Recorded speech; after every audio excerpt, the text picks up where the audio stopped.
Ah, o assunto que nos foi proposto, da comunicabilidade entre os 2 planos da vida, ele sem dúvida é muito empolgante.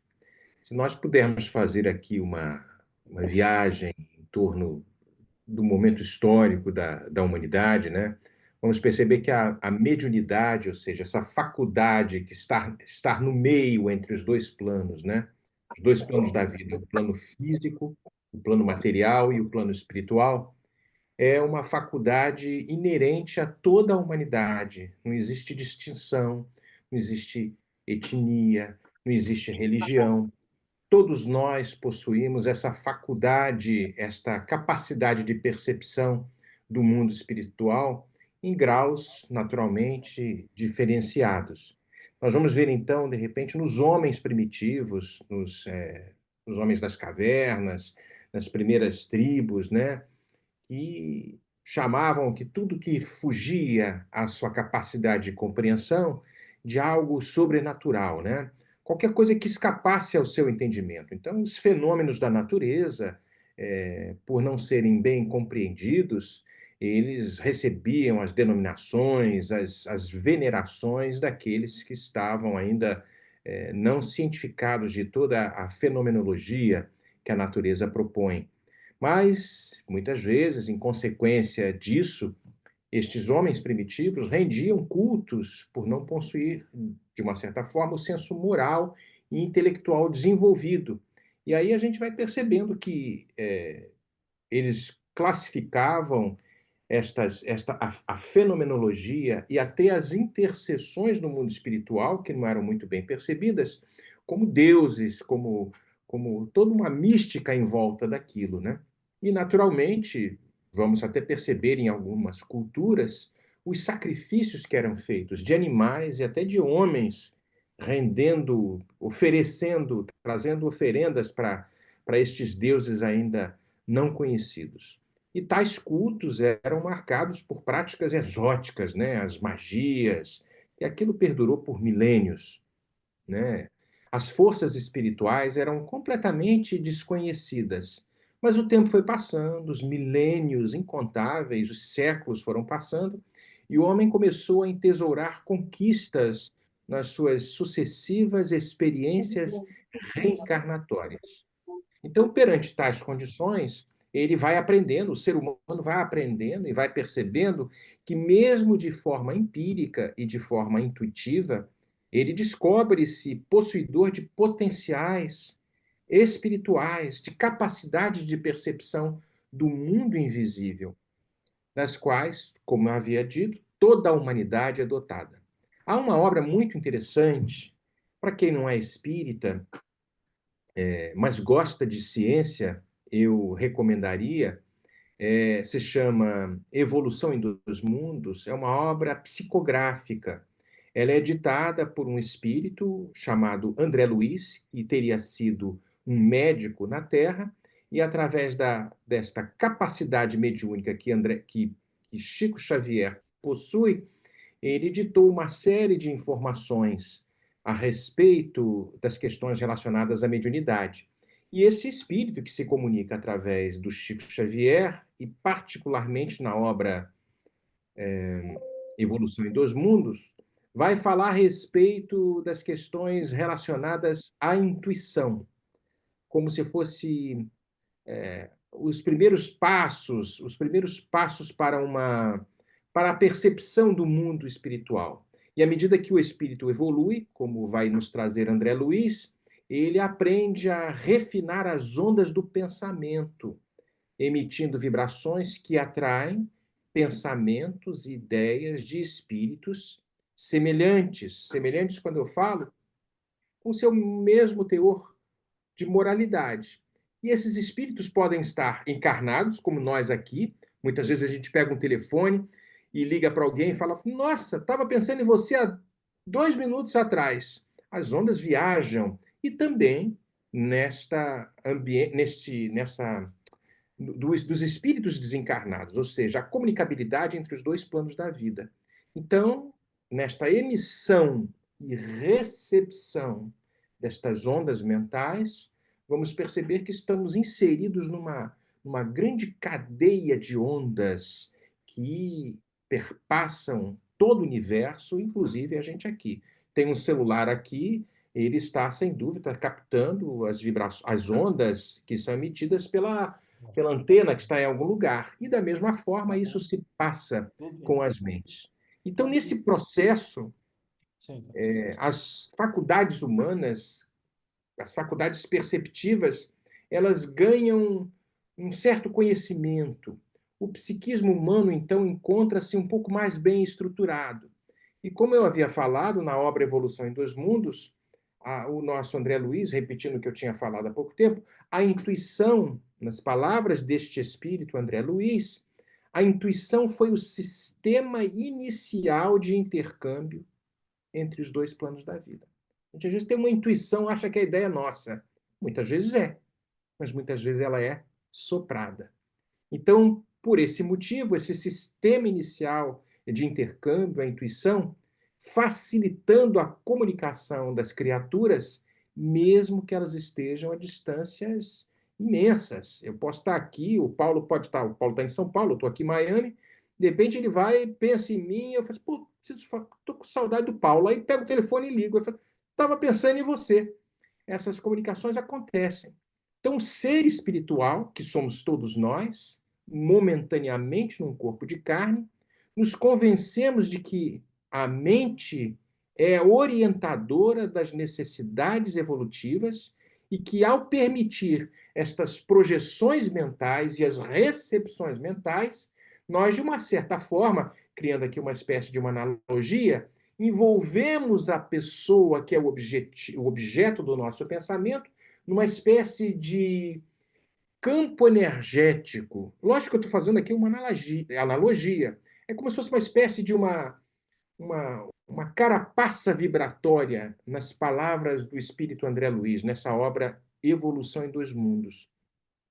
E aí, usualmente, nós denominamos aura, uma vez que o pensamento é força criativa que vai se exteriorizando, envolvendo a nossa mente e as mentes que estão sendo objeto disso, nós encontramos, sem dúvida, um raio de ação interessante, mas que, pelos mecanismos da reciprocidade, este, este raio de ação, ele passa a ser influenciado por espíritos encarnados, nós aqui, e desencarnados, sejam esses espíritos superiores ou inferiores. E aí vamos perceber uma questão de sintonia e como estamos no nosso momento íntimo para que estas ondas possam ser recebidas e emitidas. É a mesma coisa. Você quer um determinado tipo de música. Você vai no rádio, vai buscar uma estação e vai botar ali AM, FM. Dependendo da estação que você sintonize, você vai ter um determinado tipo de locutor, um determinado tipo de música. Da mesma forma, se dá com o nosso conteúdo íntimo. Como é que eu me sinto no momento? Qual é o meu conteúdo moral? Qual a minha bagagem do ponto de vista do meu caráter? Eu vou naturalmente encontrar a sintonia com estes espíritos e eles vão influenciar-me e eu também vou influenciá-los nesta comunicação que ocorre tanto no plano físico quanto no plano espiritual. Ou seja, de encarnado para desencarnado, espírito, ou de espírito para encarnado, Marcelo, ou encarnado para encarnado. Alguém pensando em alguém, olha aí a comunicação que se dá. A gente pensa que foi uma coincidência, na verdade, foi uma emissão de onda mental que alcançou o objeto do seu pensamento. Então, assim, a aura do espírito, esta manifestação que existe na feição de uma anticâmara do espírito, ele vai favorecendo todas as atividades de intercâmbio com a vida que nos rodeia, através do qual nós somos vistos e examinados por inteligências superiores ou inferiores, sentidas de uma certa forma, ou seja, como se fosse o seguinte, né? Trazendo os afins.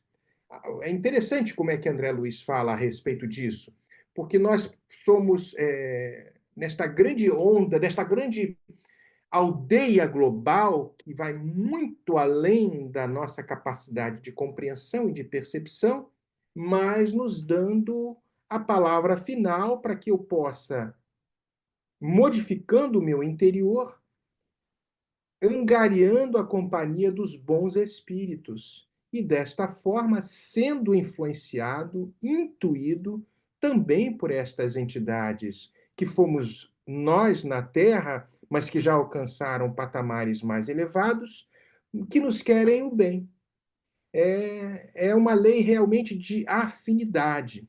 Então, como tentativa de uma espécie de elaboração de uma síntese histórica do processo da mediunidade que a humanidade passou, nós poderíamos aqui sugerir talvez uma sequência trazendo alguns conteúdos que quem quiser anotar, e o Paulo vai estar gravando esta nossa palestra, eu traria aqui alguns livros para que possam ser lidos para os interessados. Um deles eu já mencionei, Evolução em Dois Mundos.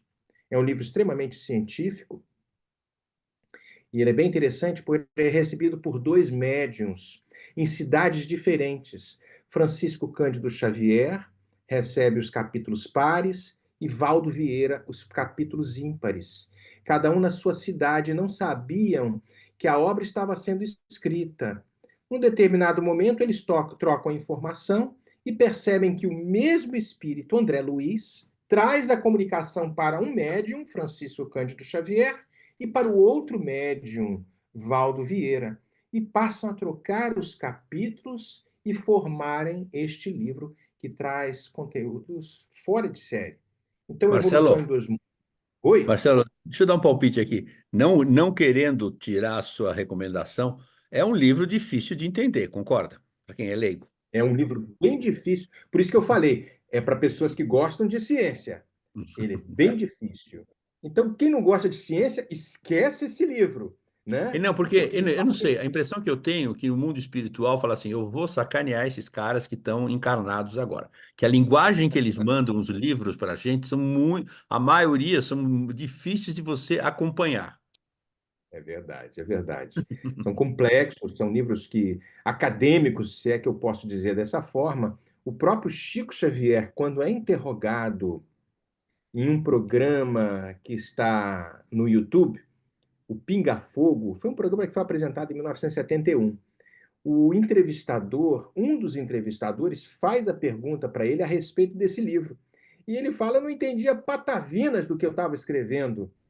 E aí ele vai trazendo ali, mas para quem gosta de ciência vai perceber que coisa impressionante, porque é um livro que veio na década de 30, década final, começo da década de 40, final da década de 30, com informações impressionantes que hoje estão sendo ratificadas pela ciência acadêmica. Então, O André tanta Luiz coisa. não, André Luiz não é aquele espírito que ficou conhecido como repórter do jornal, o repórter do mundo espiritual, alguma coisa assim, não é isso?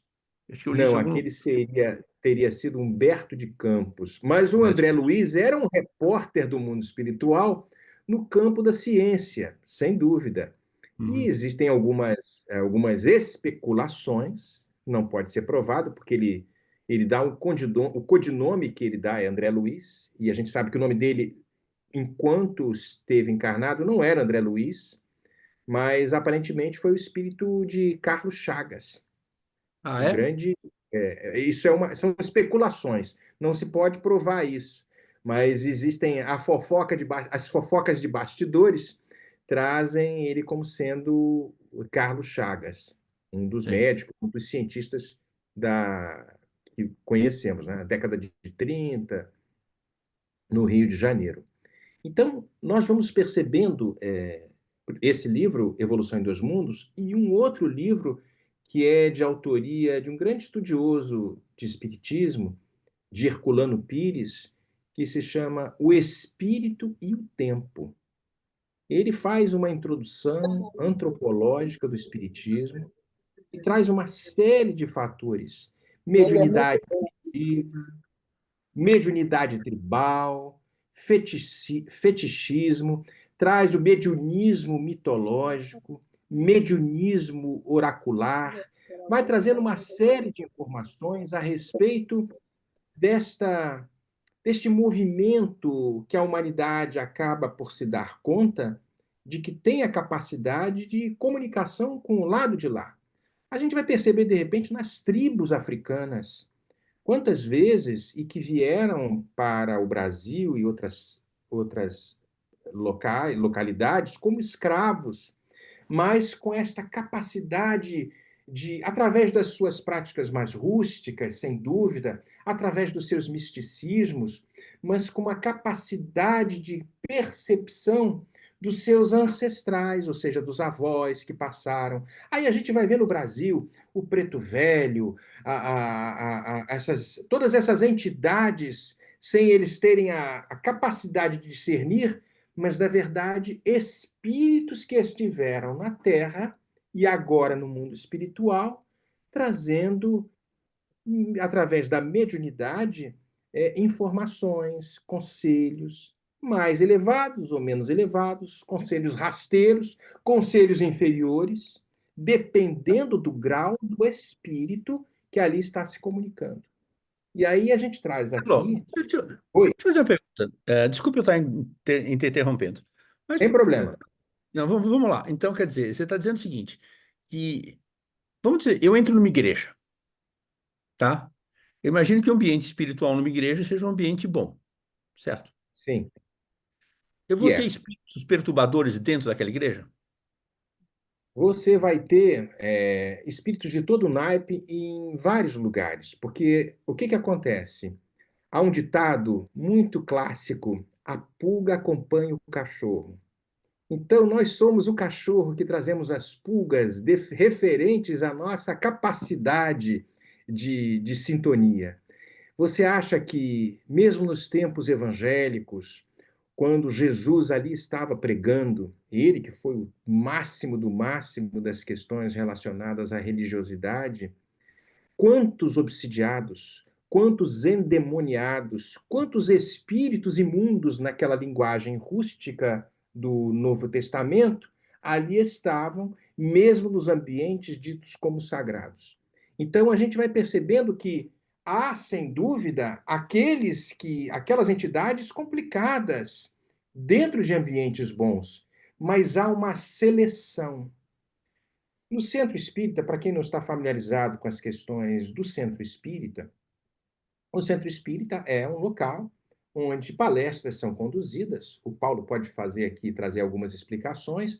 Palestras são conduzidas a respeito de esclarecimentos evangélicos elucidados à luz da doutrina espírita, que nos traz a questão da comunicabilidade entre os dois planos, da existência de Deus, da bondade infinita do Criador, que é Deus, Jesus como sendo o modelo máximo e objetivo primordial para que todos nós consigamos alcançar.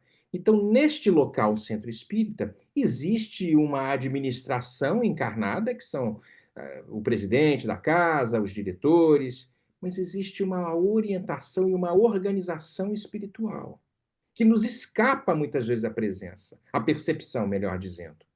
E desta organização espiritual existem as barreiras nesta instituição, seja igreja, seja uma sinagoga, seja um templo onde a bondade é pregada, seja um centro espírita, existe uma organização espiritual. Porque em todo local onde o bem é cultuado, independente da religião, existe uma organização espiritual que permite ou não que determinadas entidades possam ali estar. Aí a gente fala, poxa, mas não é a casa de Deus, não é para entrar todo mundo? Entre aspas, porque nós, da mesma forma, guardadas as devidas proporções, nas nossas casas, não deixamos qualquer um entrar. Mas a providência divina é muito boa. Deixa, às vezes, alguns complicados entrarem para que eles possam perceber e minimamente sentir as vibrações que ali estão sendo cultuadas as preces que estão sendo feitas em seu favor e participarem daquela ambiência tão benéfica. Não vão resolver, não vão de repente melhorar assim da noite para o dia, mas é como se fosse a primeira semente já foi é, ali trazida. Então, Então, Paulo, Marcelo, espera um respondendo pouquinho. a sua Então, Marcelo, pergunta, deixa eu entender. Então, nesse caso, por exemplo, o trabalho, vamos dizer, a permissão para esses espíritos entrarem nesse ambiente é para a educação desses espíritos. é para a educação. É para educação, é para auxílio, é para ajuda. Lógico, quando a casa é séria, porque se a casa não é Falando em séria, casa séria, certo? E quando a como é que casa não é funciona, por séria, exemplo? entra boi, entra boiada, né? Como é que funciona? E Exato. como é que funciona, por exemplo, essa sessão de desobsessão? Como é que funciona isso? Esta é um tema que poderia talvez valer uma outra palestra. É um local, é um momento que um grupo de amigos, já com conhecimento a respeito das questões da mediunidade, e existe a possibilidade da comunicabilidade entre os dois planos da vida, estudiosos desta dinâmica se predispõem a uns fornecerem o seu aparelho fonador, ou seja, a voz, para que os espíritos possam se comunicar, e outros como uma espécie de psicólogos dos dois, de outro mundo.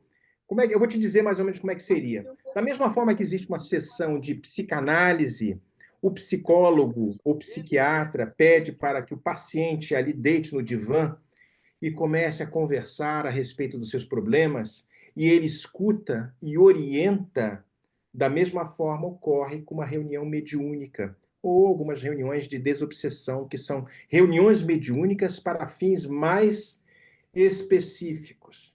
Mas é exatamente isso. O médium, vamos supor você, Paulo, que seja um médium. Aí você está ali, entra em concentração, em prece, tem feito, ao longo dos anos, estudo a respeito das questões da mediunidade, do Evangelho de Jesus, tem trabalhado na sua auto-reforma, na sua reforma íntima, para que você possa minimamente ser um receptáculo bondoso e comprometido com o bem, ali você está na reunião. A direção espiritual vai fazer uma seleção, qual o espírito que está direcionado para a capacidade da mediunidade do Paulo. Aí o espírito passa, entra em comunicação com você. Quem já viu o filme Ghost, a gente vai perceber ali, o espírito parece que entra na Whoopi Goldberg, mas não entra, porque na verdade o espírito não tem. A gente usa a palavra incorporação, mas o termo não é correto, porque é uma ligação de mente a mente, mente do médium encarnado e mente do espírito desencarnado. Então é como se fosse o espírito vai, começa a utilizar-se do Paulo. Estou pegando você para Cristo aqui, Paulo. O Paulo é médium, e aí o Paulo dá passividade, traz os seus dramas, os seus dilemas, e não sei o que lá, aquelas coisas todas. E o Marcelo, por exemplo, é uma espécie de orientador, de um dialogador, de um doutrinador. São termos utilizados. E eu vou conversando com o espírito através do aparelho fonador do Paulo Zótolo. Então, Paulo começa a falar e eu começo a conversar com ele, numa tentativa de minimizar, diluir os conteúdos raivosos, de culpa, de endurecimento que aquele espírito está se manifestando através do Paulo. Porque muitas vezes, sem entender que a vida continua, sem entender a necessidade do perdão, esses espíritos encontram-se muitas vezes em esferas espirituais meio que cristalizados e com grande desejo de revanche daqueles que foram seus algozes aqui na Terra. Vamos supor que Então, alguém tenha na realidade, é um tratamento para os espíritos, certo? é um tratamento para os espíritos, é verdade. Mas se nós Tá. prestarmos atenção, ele funciona também como um tratamento para a gente. Por Porque quê? diante da observância dos dramas que ali nós estamos presenciando, nós acabamos nos educando do que não fazer para que, quando desencarnarmos, não estarmos na mesma situação daqueles que nós agora estamos atendendo.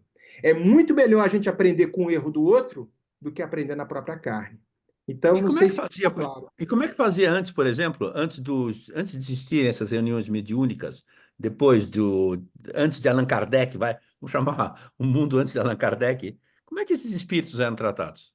Ah, isso é interessante, porque a gente pensa que o Espiritismo foi o grande salvador da pátria, e antes disso a Terra estava uma troca. Lógico, o Espiritismo nos trouxe ferramentas e nos municiou de muita instrução para que a gente pudesse se dar conta desta dinâmica que ocorre entre os dois planos da vida. Mas antes disso, a providência divina tem mil outras maneiras de fazer com que estas reuniões acontecessem no plano espiritual. Vou trazer aqui uma informação. Quando nós dormimos, nós nos desprendemos parcialmente do corpo. Sempre. Parcialmente, sempre. Se desprender totalmente, babau, morremos, não tem jeito. Então há um desprendimento parcial do corpo. E em determinados momentos, os espíritos mais esclarecidos nos levam a regiões espirituais, e vamos encontrar aí Paulo de Tarso trazendo mil nomenclaturas para estas regiões espirituais, e as reuniões de esclarecimento e de reconciliação, na tentativa insistente e constante da bondade divina de fazer com que os filhos todos de Deus pudessem fazer as pazes. Estas reuniões se davam no mundo espiritual. Nós vamos encontrar autores espirituais, um deles, Manuel Filomeno de Miranda, através da mediunidade de Valdo Franco, trazendo alguns exemplos das reuniões mediúnicas que ocorrem, que ocorreram e continuam ocorrendo no mundo espiritual, no momento do sono. Porque senão a gente, agora veio o espiritismo, a gente faz reunião mediúnica, parece que nós somos os salvadores da pátria.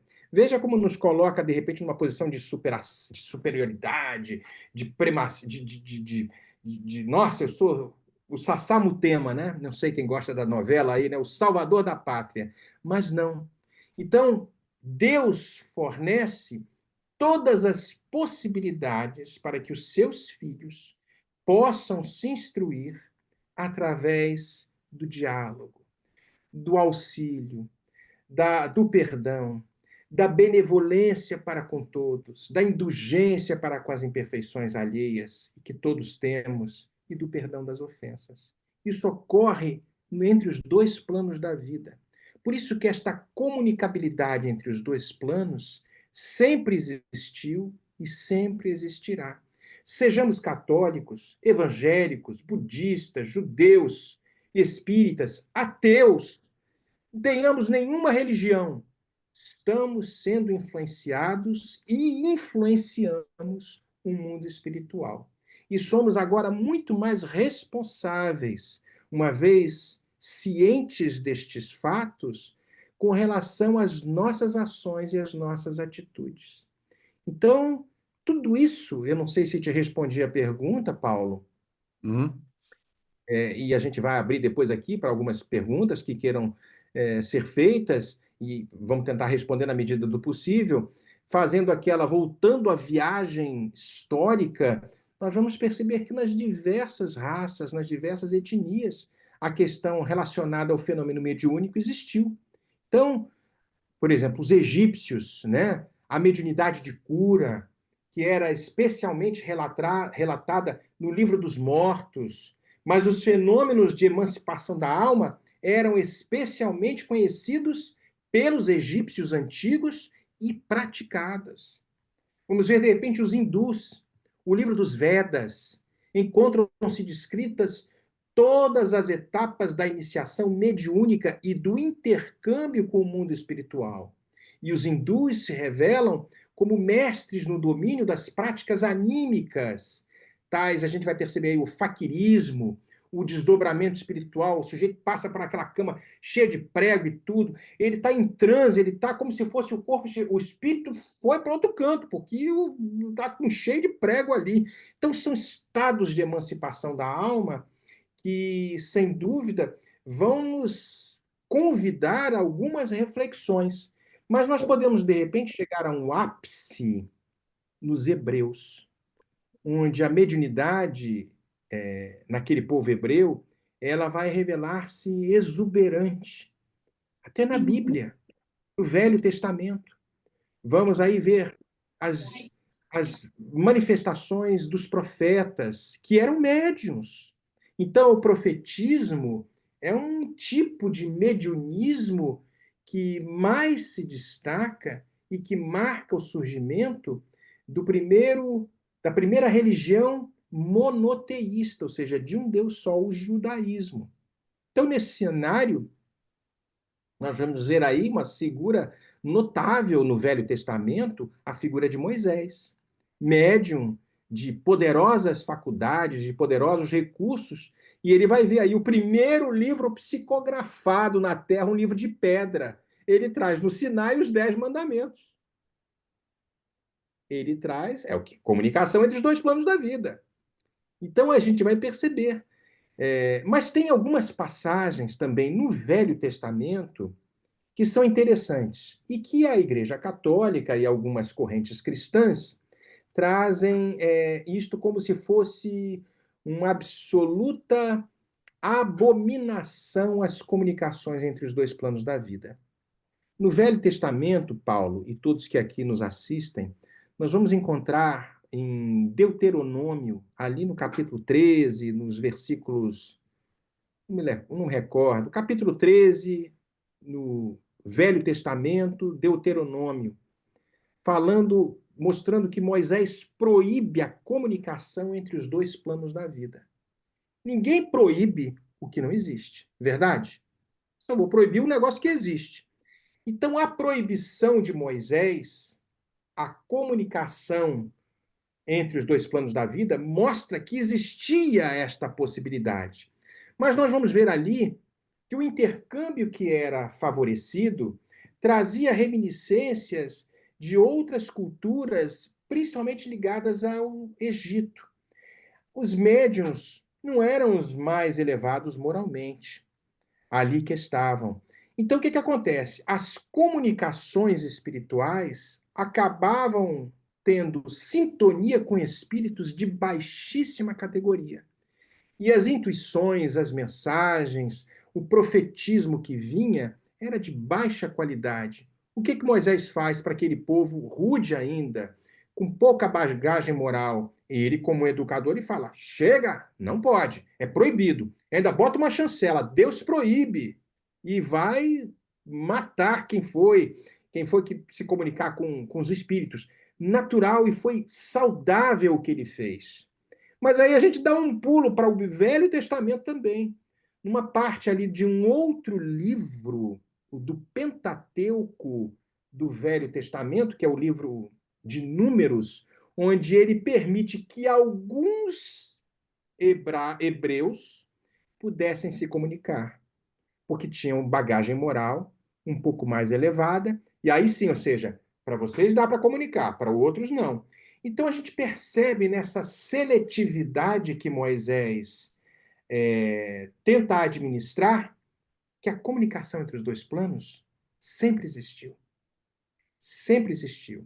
E quando a gente pede para um irmão evangélico, um irmão católico, um irmão de uma outra doutrina cristã, e o espiritismo é cristão, quando eles se fixam especificamente num pequeno trecho do Velho Testamento, é natural que eles se encontrem como detentores de uma marca, como se fosse, tá vendo? Está proibido. Mas se eles pulam para o livro de Números, que também está no Velho Testamento, vão ver que Moisés, opa, ele permitiu para algumas pessoas, dando a entender que a bagagem moral vai, sem dúvida, selecionar o tipo de entidade no mundo espiritual que vai entrar por uma lei de sintonia, trazendo os bons conselhos, as boas mensagens, as boas notícias do mundo espiritual. Tudo Como é que isso funciona? tem Como é que funciona nesse caso a prece? o caso da prece. É. A prece é algo fora de série, porque quem ora com fervorosidade, não aquela conjunto de palavras decoradas, quem ora com unção, ele estabelece um movimento íntimo dentro de si mesmo, acionando forças espirituais, emitindo ondas mentais que alcançam o infinito. Mais elevada a prece, mais boa é a pessoa, mais elevadas são as suas vibrações, emitindo ondas de curtíssimo comprimento. E estas ondas de curto comprimento atravessam o universo e alcançam as regiões infinitas e aos bons amigos espirituais que percebem a sinceridade da prece. Então, quem ora abre a boca da alma e proporciona, de uma certa forma, a comunhão com o mundo espiritual, sendo, Tô aqui. sendo acolhido no momento certo e no tempo de Deus. Porque muitas vezes a gente faz uma prece fervorosa, aí a resposta não vem. Às vezes, uma não resposta não significa que o mundo espiritual não nos escutou, porque Deus escuta tudo. Significa que não está no tempo de Deus. Talvez lições que ali estejam sendo necessárias para que a gente aprenda a resignação, a obediência, a paciência. Então, tudo isso tem uma dinâmica. Quando o nosso olhar ele é mais alargado, quando ele é desprovido das questões da materialidade e das nossas paixões momentâneas, a nossa visão se alarga e a gente percebe que somos muito mais assistidos do que não. Então, tudo isso é uma coisa fora de série. Tem uma parte muito interessante que é com relação. Eu até tinha anotado aqui, tem por exemplo, até no meio católico, a maior parte das pessoas talvez estejam aí em São Paulo, vocês podem procurar nas edições paulinas, em São Paulo, na década de 60, publicaram um livro chamado O Manuscrito do Purgatório. É um livro que foi originalmente escrito em francês. Le Manuscrit du Purgatoire, Purgatoire, algo assim. O Paulo fala melhor francês do que eu. E foi escrito por uma freira, Sœur Marie de la Croix, Irmã Maria da Cruz. Esse livro é recebido num convento. A autora era uma freira, recebe o livro de uma outra freira que havia morrido no próprio convento. E aí a gente vai perceber. O livro foi traduzido pelo Monsenhor Ascani Brandão, do francês para o português, e mostra os testemunhos desta outra freira que diz que morreu dentro do convento, mas ela está ainda numa região chamada da Igreja Católica de purgatório, que seria esta região espiritual intermediária. E o Espiritismo aceita a questão do purgatório, mas em níveis diferentes. Porque é como se fosse aquela região que a gente está ali, tipo, tentando fazer um assessment. Como é que fala isso em português, ô Paulo? Uma análise, Avaliação. uma avaliação da nossa vida, passando muitas vezes por sofrimentos, porque como é que a gente consegue fazer uma graduação?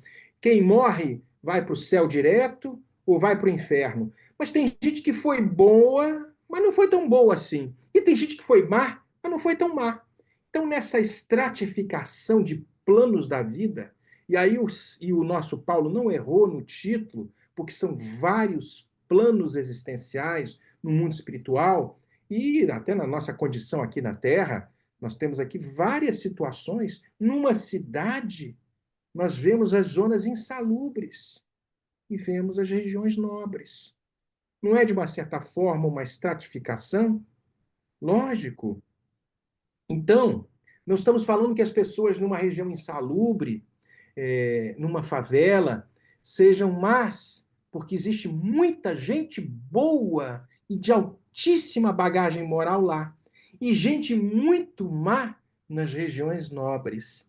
Então, não é pelo ambiente físico, mas essa estratificação ocorre muito mais bem definida no mundo espiritual. E aí a freira vai, que não era lá essas coisas, ela morre, ela desencarna e traz o seu testemunho através de uma psicografia à irmã Marie de la Croix, Maria da Cruz.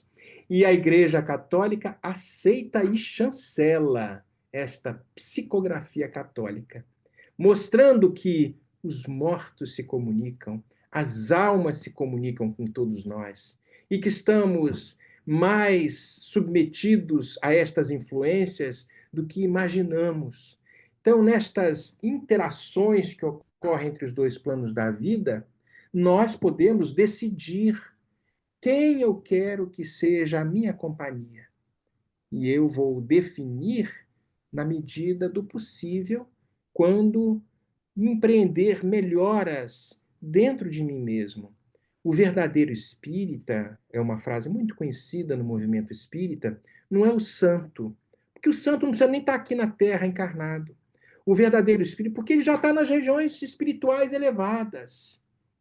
O verdadeiro espírita é aquele que se reconhece ainda com as suas anfractuosidades e que empreende esforços dioturnamente para domar as suas mais paixões e ser alguém melhor. Vai cair algumas vezes? Vai, todos nós caímos, ainda somos mais frágeis do que bons, como disse Paulo de Tarso. Ele disse num determinado momento: meu Deus, por que o bem que eu quero fazer, e eu sei que é para fazer, eu não faço ainda? E o mal que eu já sei que eu não posso fazer, por que eu continuo fazendo? Mostrando ainda a fragilidade do espírito humano, mas a vontade de acertar. Só esta vontade de acertar já nos classifica como pessoas que estão se esforçando para serem melhores e por este esforço, já conseguimos angariar a simpatia do mundo espiritual que sempre nos envia através das intuições, através das preces, através das reuniões mediúnicas, nos esclarecimentos necessários, através das obras evangélicas, das obras psicografadas, das escrituras que estão por aí, que sem dúvida não devem ser interpretadas de forma literal, mas que nos trazem muita informação. Eu estou agora, Paulo, aberto a possíveis perguntas. Não, mas eu interrompi você quando você estava fazendo uma sugestão de livros. Você chegou a sugerir só o primeiro, que foi do Evolução em Dois Mundos. Você teria outros para sugerir também, que você falou que ia sugerir? Você tem aí Mecanismos da Mediunidade, é bem interessante. Uhum. Mecanismos da Mediunidade. Você vai ter uma obra que, a priori, parece uma espécie de ficção científica, Nosso Lar. Nosso É. Lar tem até um filme que foi colocado, quem quiser assistir. Ela parece até uma situação meio de ficção científica, mas mostra a história desse. Aquele livro Não, para né, mim Paulo? é um pouco difícil de entender, De sabia? Nosso engolir, lar. É, de engolir, né? de engolir, né? Não, é porque eu Mas tem fico. mecanismo. Não, pode falar, desculpe.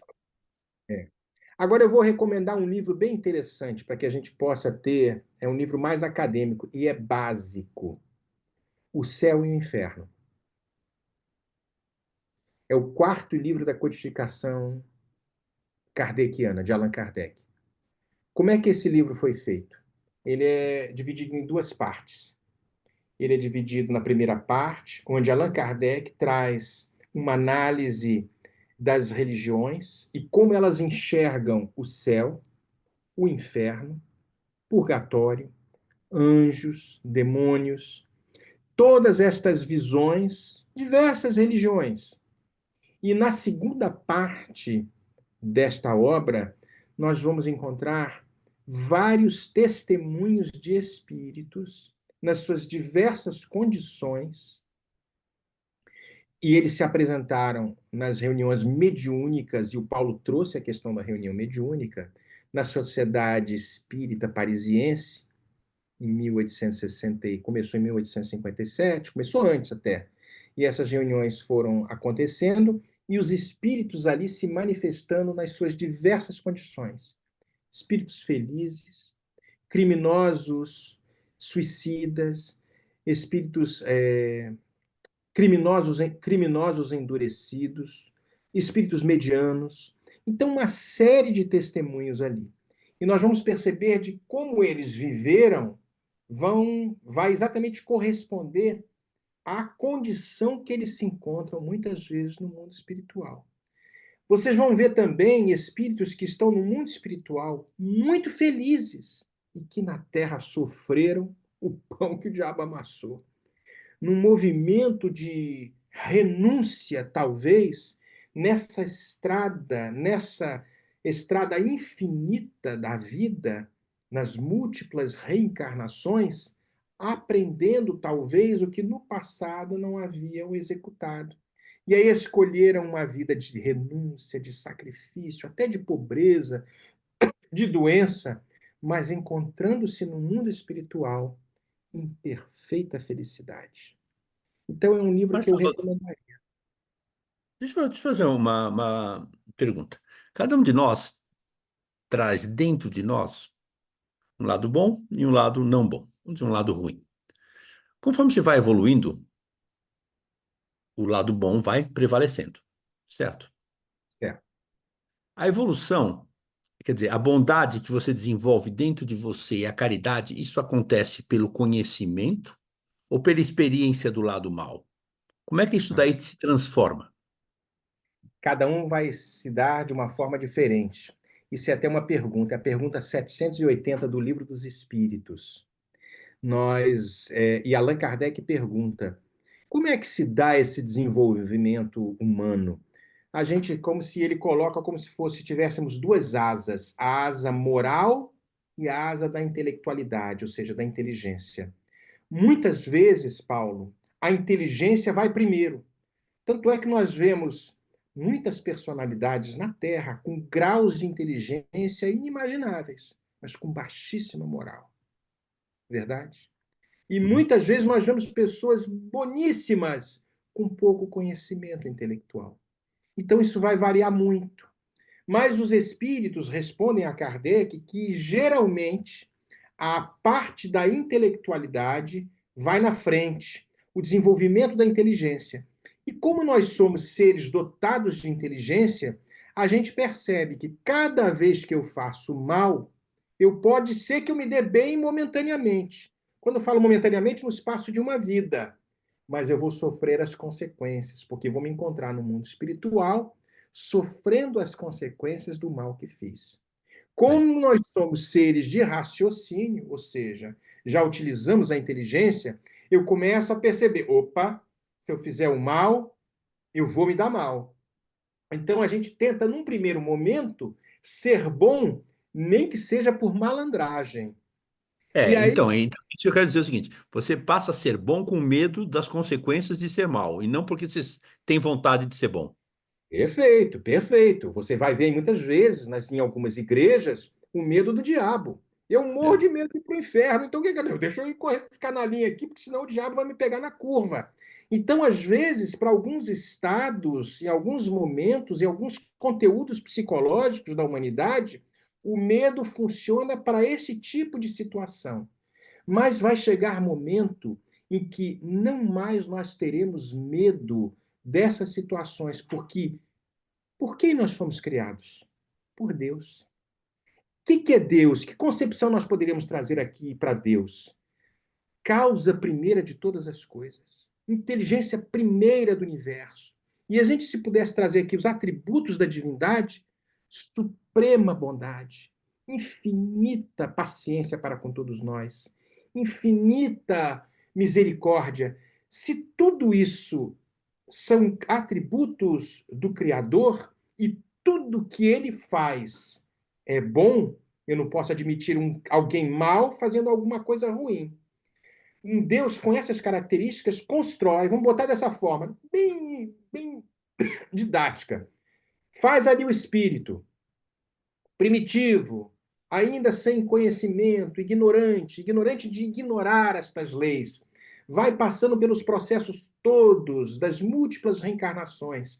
Aprende que quando faz o mal, sofre as consequências, porque já é dotado de inteligência. Num primeiro momento, ele tem medo das consequências, e até fazendo aquela viagem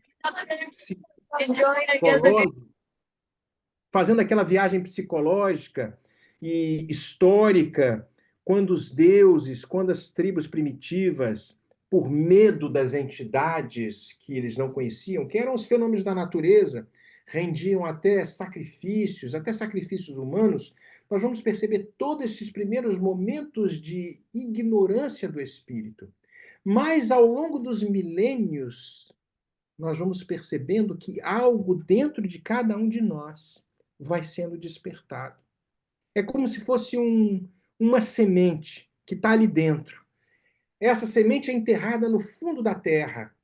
Com as condições necessárias, ela rompe a casca.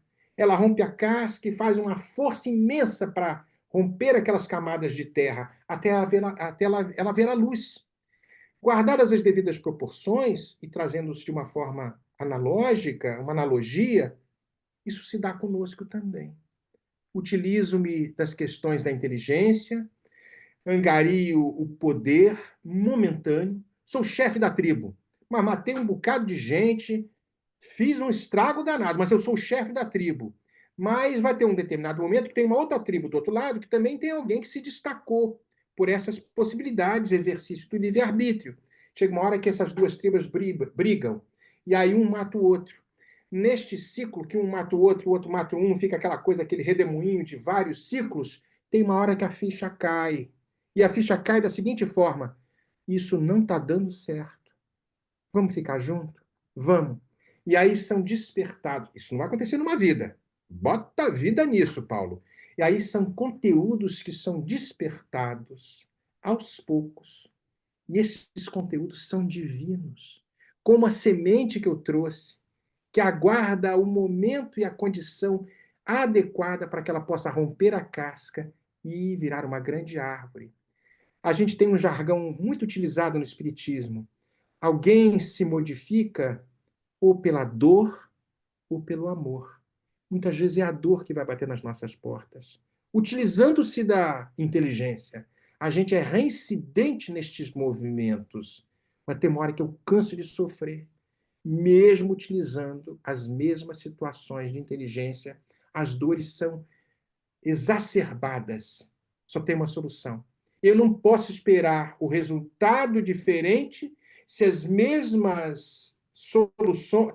Eu não posso encontrar uma solução diferente se eu estou utilizando os mesmos métodos. Se o meu método foi de escravizar, de matar, de destruir através de guerra, eu vou perceber que eu tenho consequências nessa vida ou nas outras vidas futuras. Então, eu preciso encontrar uma outra maneira de ter uma solução diferenciada. Preciso fazer diferente. E aí entra o amor. Chega de dor, agora amor. E aí vem a pergunta, né? Que não sei se existe resposta para isso, né? Por que já não fez todo mundo bem? Bom, Aí cria o... eu vou te responder como um dia me responderam, porque essa foi a minha pergunta. Aí vai ser engraçado, né, Marcelo? Eu vou falar como se eu estivesse falando para quem me falou isso. Engraçado que todas as nossas avaliações, e esta pergunta que é muito frequente, principalmente na evangelização, em jovens, por que o Papai do Céu já não fez isso mais rápido, meu Deus? Porque para Deus, 1 milhão de anos é um segundo. A concepção de tempo ela é diferenciada. Para a gente, 100 anos parece tempo para chuchu. Para Deus é um segundo. Vou contar uma piada aqui espírita. O sujeito vai e desencarna, morreu. Aí ele chega, vai ter uma conversa com Deus. Ah, Deus, o que seria para você 1 bilhão de anos? Aí Deus vai falar, ah, meu filho, 1 bilhão de anos? Um segundo. Ah, E US$ 1 bilhão. Ah, 1 centavo, meu filho. Ai, Deus, me dá 1 centavo. Espera um segundo, meu filho.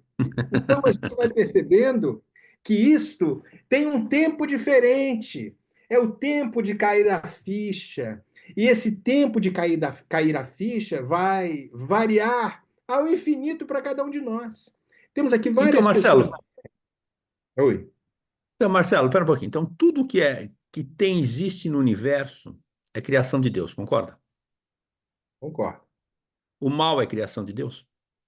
Não. O mal é um equívoco. O mal é uma injunção, se eu posso colocar desta forma, inapropriada. O homem, confiando mais em si mesmo, utilizando-se do livre-arbítrio do que em Deus, promove uma incursão equivocada nas leis que regem o universo lá fora e aqui dentro, e naturalmente sofre as consequências. O processo é de aprendizado. Porque muitas vezes, e aí Papai do Céu não derroga uma lei, livre-arbítrio. Tá bom, meu filho, você quer utilizar-se do seu livre-arbítrio? Então tá bom. Faz aí a bagunça que você está fazendo. Então o mal quem criou foi a própria pessoa, desviando-se de uma lei que regula o universo, a lei do amor. Saiu deste curso, saiu do fluxo deste rio que é o amor, naturalmente vai parar ali na margem, vai ficar encalhada ali com uma situação. Vai ter que voltar para poder ir para o grande fluxo de amor. Estou fazendo aqui algumas analogias, entendeu? Eu entendi, Deus eu não criou. entendi, eu entendi. Olha, quem quiser perguntar para o Marcelo, por favor, pergunte, mas eu já tenho 3 perguntas que chegaram aqui para mim pelo chat. É o seguinte: se quando, deixa eu ver se eu entendi bem a pergunta. Se quando eu mentalizo uma pessoa, eu estou realmente entrando em contato com essa pessoa? Se isso é verdade, se eu perdi um parente, um amigo, eu consigo manter uma comunicação, pelo menos daqui da Terra para ele? Por que não de lá para cá, ou demora muito de lá para cá, entre um ente A querido meu que velocidade, já desencarnou? a velocidade é a mesma, mas existem determinadas, sem dúvida, você pensou na pessoa, ele vai receber aquele conteúdo vibratório e o pensamento num determinado momento. Às vezes não é o momento adequado. Vou explicar por quê. E estas situações vão variar ao infinito. Porque tem um coordenador. Quem é o coordenador? É Deus. É o coordenador de tudo. Mas a bondade, a misericórdia entra como prerrogativa primordial. Então vamos imaginar que eu sou um pai que perdeu o filho num acidente terrível, muito terrível. Não foi culpa do menino. O menino foi, de repente, escorregou, caiu num precipício. E o menino era a paixão da minha vida. Mas ele tinha um histórico que talvez ele tivesse que passar por aquela situação. Que me escapa, porque eu não sou espírita, não tenho a menor ideia disso.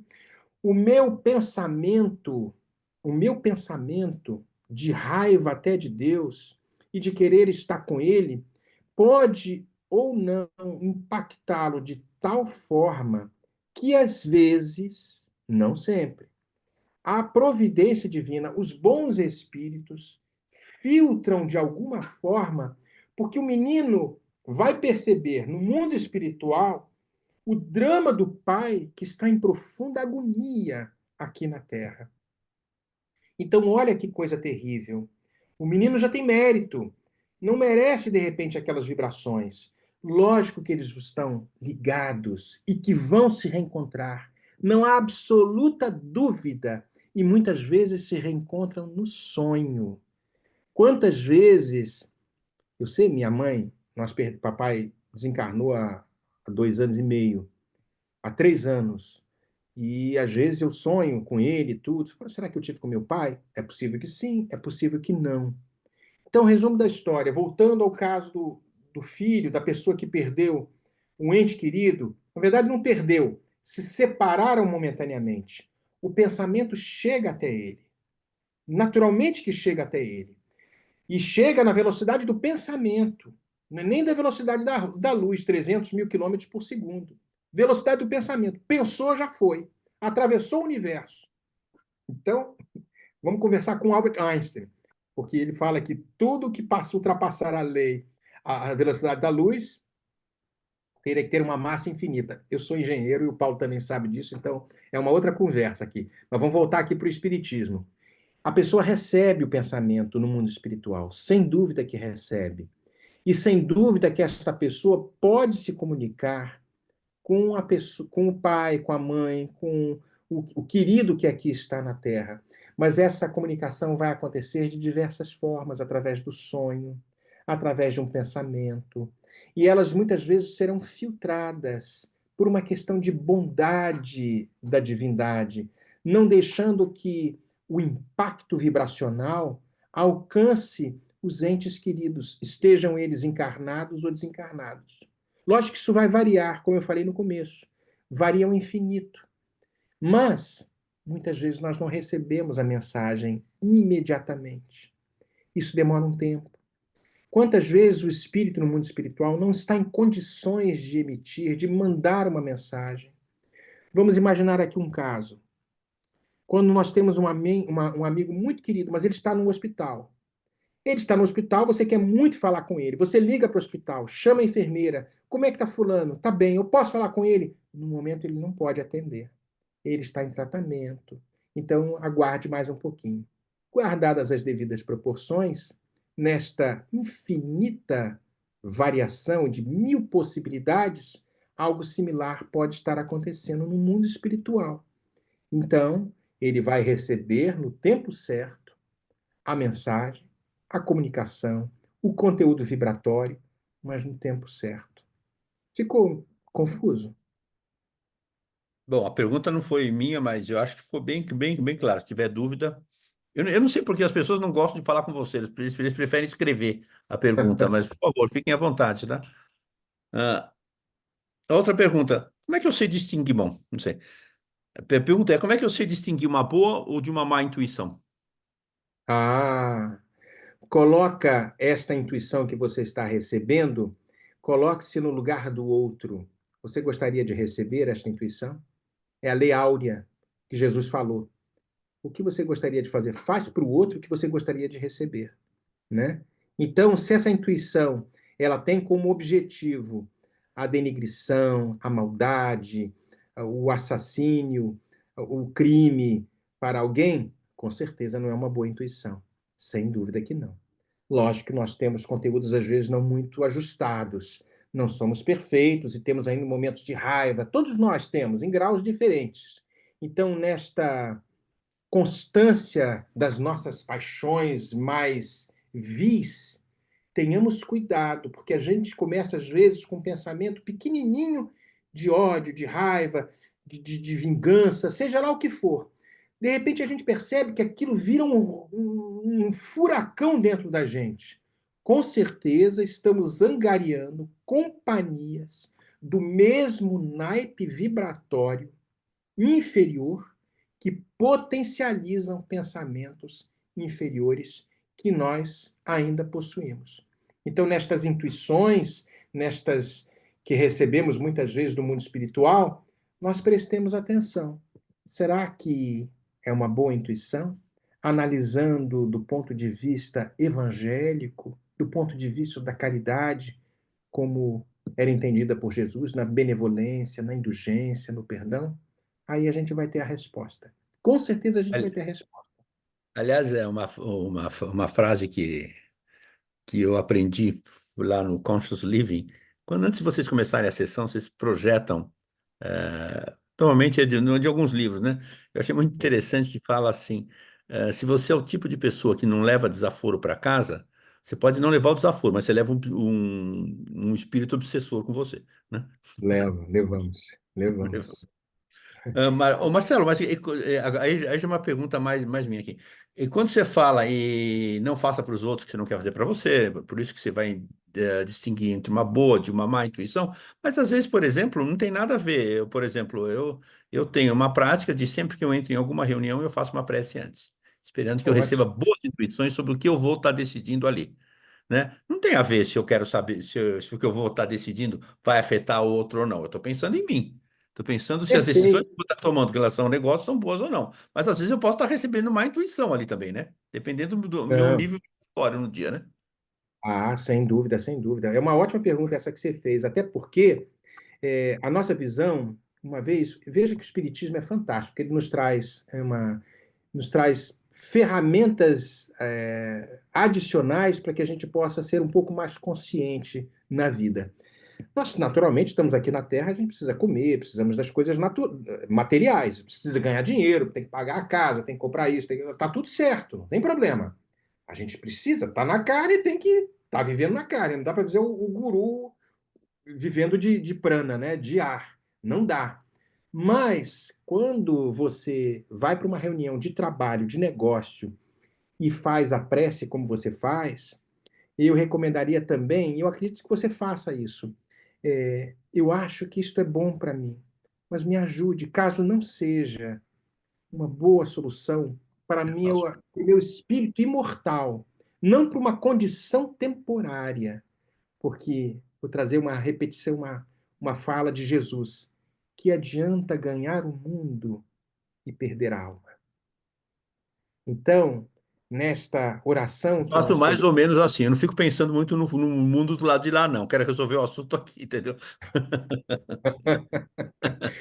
Mas você vai, eu vou te dar essa dica. Vai um pouquinho além e fala: se for bom para mim, bons amigos espirituais, que o negócio saia. Se não, deixa morrer.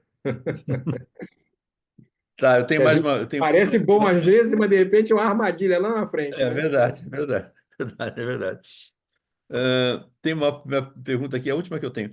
Fala assim: se um médium, por exemplo, se um médium que não conhece o idioma inglês ou qualquer outro idioma, ele pode receber mensagens espirituais, por exemplo, de um espírito que não conheça o português, ele consegue escrever? Consegue, porque é interessante, muitas vezes o médium ele está agora num contexto latino, fala É, português, é. mas ele já foi americano, já foi chinês, já foi alemão. Chico Xavier escreve uma mensagem, ele tinha o primário, ele escreve uma mensagem em inglês, de trás para frente, ditada por Emmanuel. Verdade? Aí pode ser. Verdade. A gente O chama de mensagem especular. Ao que é contrário, você isso? só consegue ler, você tem que botar virado num espelho, virado ao contrário. Aí você lê. E ele, ó, E por que que o espírito faz isso? faz isso para mostrar que a mediunidade é autêntica. Muitas vezes são pessoas que estão no local, na ambiência, falando assim: ah, isso aí é cascata, isso é mentira. Com esse tipo de manifestação, ela sem dúvida é uma fenomenologia impactante. A gente percebe isso, olha, meu Deus do céu. Com certeza Chico tinha conteúdos anglo-saxões no passado. E aí a gente vai vendo isso.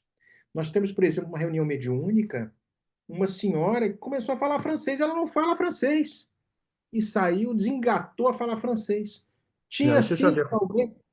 Você já viu isso? Tinha eu já sido vi uma francesa no passado, conteúdos da língua francesa estavam arquivados, porque nestas múltiplas encarnações nós vamos acumulando as experiências. E, por alguma razão, o espírito comunicante se utilizou da médium, conhecedor dela tendo sido uma francesa no passado, acessou, convidou-a em estado de transe para que ela acessasse aqueles conteúdos. E a mensagem, ó, pá, veio em Não, francês. o que mais me impressionou foi uma vez eu acompanhando o Laércio, né, que eu já falei dele, né, que é esse Sim. médium que tem esse hospital em São Paulo, ele numa sessão de cura lá, junto com o Dr. Rezende, que era lá em Ibiúna, no centro lá, passou por várias pessoas, uma delas começou a falar francês com ele, essa pessoa não era francesa, ela recebeu um espírito ali, ele começou a responder em francês, e conversaram em francês os dois, depois passaram mais adiante uma outra pessoa em alemão, ele passou por falar alemão, a pessoa do lado de lá passou a falar alemão, depois uma outra pessoa começou a falar um dialeto africano, ele começou a responder no dialeto africano. Fiquei impressionado com aquilo. Fiquei É. impressionado. Há um caso interessante, que é no começo do século XX, um grande pesquisador e adepto de Freud, Sigmund Freud, Jean-Martin Charcot. Jean-Martin Charcot começou algumas pesquisas com uma moça analfabeta chamada Alcina. Ela era francesa e ela entrou num estado de esquizofrenia, de loucura completa e foi internada num sanatório à época. E Jean-Martin Charcot, estudando as questões relacionadas à psicologia, às questões do psiquismo humano, trazendo também algumas considerações de Freud, eles dois trocavam muitas experiências. Num determinado momento, Alcina, esta moça, desengata e escreve no quadro uma série, mas com uma velocidade imensa, textos brilhantes em grego. Aí ele fala assim, meu Deus do céu. Ele pegou aquele texto e mandou para o reitor da Universidade de Atenas. Quando o reitor da Universidade de Atenas falou assim, meu Deus, quem foi que escreveu isso? Porque isso aqui é grego antigo, não é o grego Sim. coloquial, normal. Ele falou assim, foi uma moça analfabeta. Ela não falava francês, não sabia escrever o francês. Como é que ela escreveu isso? E aí são as milhões das teorias, né? As teorias mais loucas que vêm tentando trazer a explicação para aquele fenômeno. Como é que ela escreveu o grego, se ela não falava nem francês, não escrevia nem francês? E grego Não. que o reitor da universidade teve dificuldade de entender.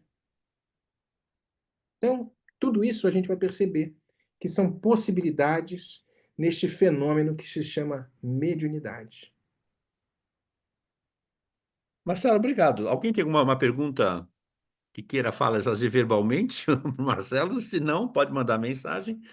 Mas, de qualquer maneira, eu te agradeço bastante. Feliz ano novo, Marcelo. Feliz ano novo a todos vocês. Pode se despedir do grupo, Marcelo, por favor. A Muito palavra é sua. obrigado. Muito obrigado pela paciência de vocês e eu peço perdão se de repente eu não satisfiz Não, algumas não, não. Você fala considerações. super bem.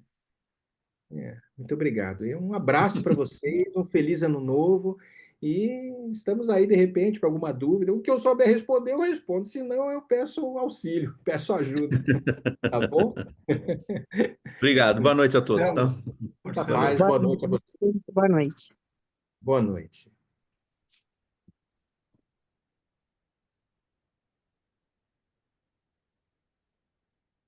fábricas, trabalhadores em fábricas de aço, policiais, mineiros, e sempre marcharam